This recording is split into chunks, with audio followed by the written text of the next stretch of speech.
We can celebrate today as silver is holding on to its gains, reaching well above $34 today.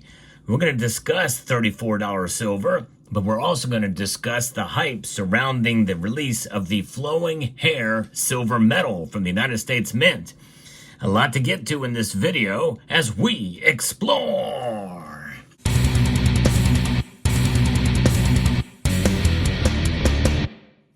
We can celebrate today because silver did not pull back as I had feared it could happen on this day. Nonetheless, the price of silver is hanging on to well above that resistance of $32.50. $32.50 is a number we should all be focusing on here, folks, because even with a pullback, if it stays above $32.50, that is the resistance level. And as long as it stays above that, as I mentioned in my live stream at the market open here last night, then I think we can celebrate if it stays up there for 5 days. But we have seen silver explode in price on Friday. Kind of like what you see in this column here. That's silver going up, folks. Think about this. And you're probably wondering, what the heck is this? This is indeed a column of the Scottsdale Stacker rounds. These things were all the rage back in the day, and they're still being sold. And they're being sold at summitmetals.com in the 5-ounce variety. And they come in 2-ounce, 100 gram, and 5-ounce. And this is the 5-ounce. Very, very thick silver rounds that are stackable. Very, very cool. And they are doing a sale on these now with the code SALIVATE-SCOTTSDALE. So I'm going to put a link in the description to their website if you want to get one of those. From time to time, I will mention some sales that Summit Metals do. They are a sponsor of the channel, and you can get to it by going to summitmetals.com or scanning this QR code. It's pretty amazing. A lot of good stuff happening there. They get flash deals in from time to time. But let's get our tower of power back up there again as we talk about the price of silver. Silver is indeed on fire, and it's moving up at a dramatic pace.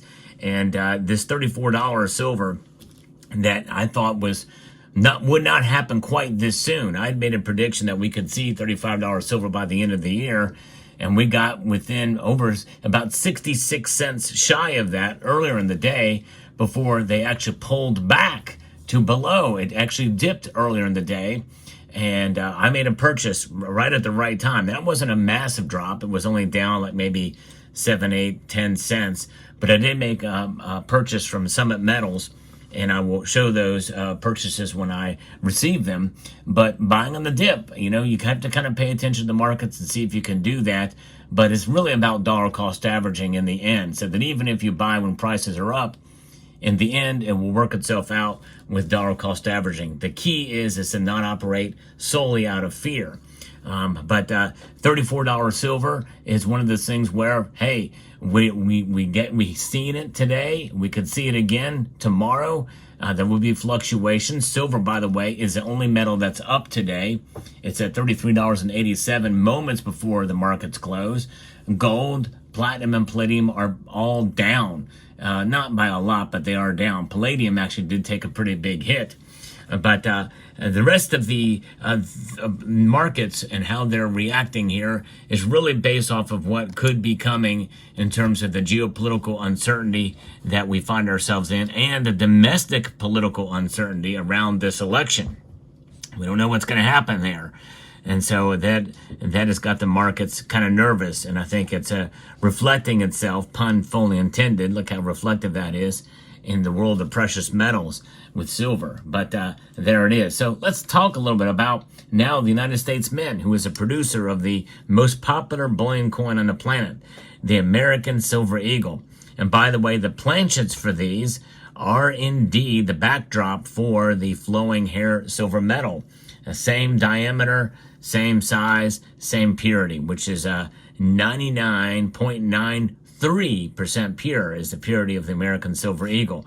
I like this old heraldic eagle on the reverse of the eagles much better than the new eagle here that looks kind of defeated with a clipped wing. Not my favorite, but these pieces here have this sort of this matte finish to it, really in a sense to hide milk spots. And the flowing hair dollar, or the flowing hair dollar metal, it is a copy of the dollar coin. I purchased one of these, really not for the potential gain, which, by the way, if I was to sell this right now, I'd probably double my money, but that's not what it's about.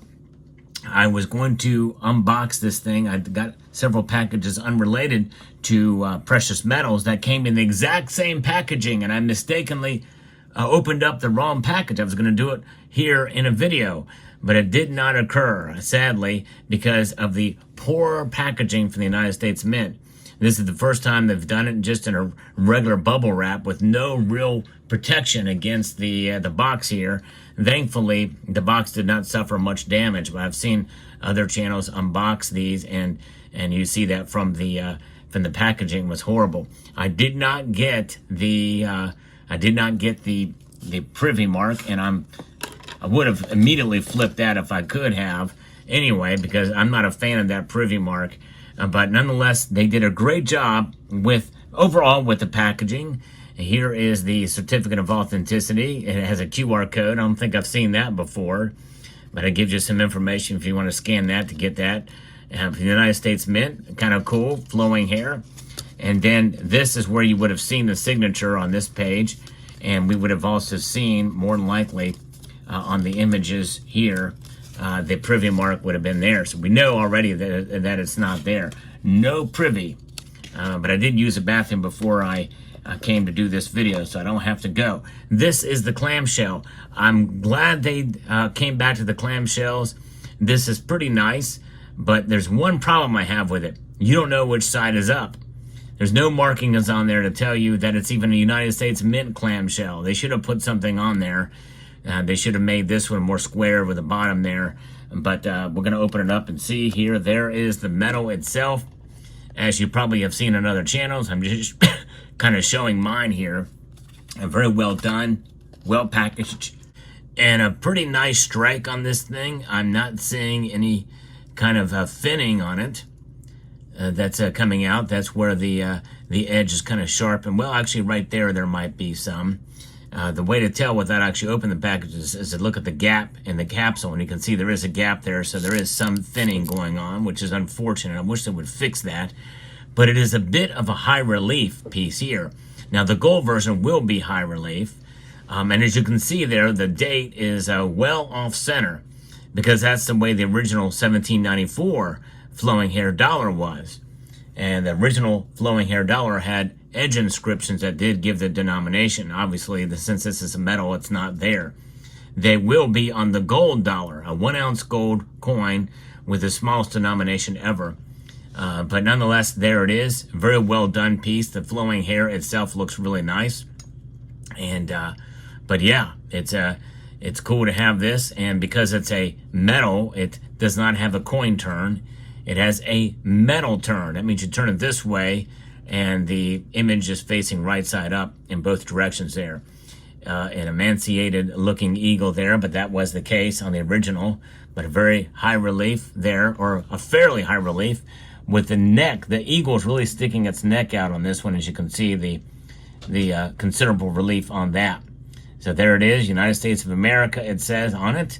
And a well done United States Mint, and the hype around it is quite intriguing, because these things sold out. With the 75,000 mintage, they sold out. The Mint did something right to get to the hype. And as much of it as it was a gimmick, people fell for it. And I did not fall for it, because I wanted one to have one anyway, because of the history of it, because I wanted it for the collection. I am a collector, yes indeed. And so I was going to buy it with no expectations to get the privy, and it didn't happen. Had I have gotten the privy, oh, you bet your top dollar, not just your bottom dollar, but your top dollar, that I would have flipped this son of a biscuit and would have done it in a hurry. And with the proceeds, I would have bought a regular one of these from the secondary market for about 200 bucks. I still came ahead, and probably taken the balance of what that was and put it towards the gold version. But alas, none of that happened, but it's all right. Because I just wanted to kind of have one. This is something that has never happened before. I kind of wish they would have done one of these in 1994, which would have been the 200th anniversary. Would have been much more appropriate, but nonetheless, it's never too late. Never too late to do it, and here we have it. It's in hand. Many of you got yours as well too. Mine was delayed by the hurricanes, apparently, so I did not get mine with the rest of those of you who that did, and so I got that. The box is nice. Again, I would probably have made the bottom differently there, but that's just it. It's the world of stacking and collecting in this case, and that is the world we live in. And I would dare say, make a bold statement here, folks. If you are a pure stacker and you just get eagles or rounds and that type of thing, sooner or later, the collector bug is going to hit you in one way or another. I've been around this community a long enough time that I've seen it. And those who say, well, I'm not going to pay that much for an ounce of silver. It's only an ounce of silver. Why would you pay that much for it? You'll get there in some point in time. Or at least you'll get to the point of understanding why some of us got this thing as collectors. Whenever I buy something that I enjoy, I don't buy it to flip it. I buy it to keep it. And if the opportunity comes, and very rarely does that occur, well, then I will take it and flip it if through some channels that I have. But that doesn't happen very often at all, because to me, that's not what it's about. So there you have it. Let me know what your thoughts are in the comments section down below. Hope you found this video informative, insightful, and educational. Would like to extend a multitude of gratitude to each and every one of you for taking the time to watch, and to encourage you to please rate, share, comment, and subscribe.